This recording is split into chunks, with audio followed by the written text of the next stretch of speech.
நான் ஒரு முதலமைச்சரை உட்கார வச்சுட்டு போனா அவரு பண்ற கூத்து அதுக்கு மேல இருக்கு.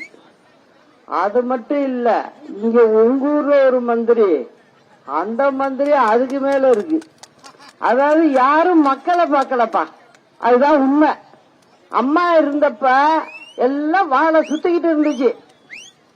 நான் இங்க இருந்தா சுத்தி இருந்திருக்கோம். நான் பெங்களூருக்கு போனதுனால எல்லாம் அது வேலையை காட்ட ஆரம்பிச்சு அவங்களுக்குள்ள ஒத்துமையா அந்த மந்திரிகளா இருக்கிறவங்க எல்லாம் இருந்துகிட்டு அவங்க வச்சதுதான் சட்டம். நீங்க மக்கள் எல்லாம் போய் அவங்கள பார்த்து கேட்க முடியாது.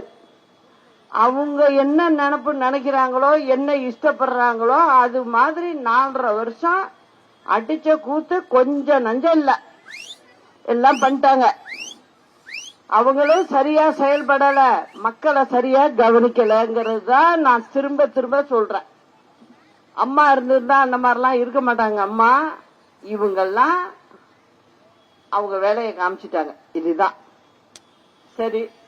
இப்ப இவர் என்ன சொல்றாரு, நான் ஒரு ஃப்ரிட்ஜ் வாங்கி தருவேன், கரண்டே வீட்டுக்கு வர மாட்டேங்குது, இதுல ஃப்ரிட்ஜ் வாங்கி தர்றேன், அப்புறம் 10,000 ரூபாய் காசு தர்றேன் அப்படிங்கிறார்.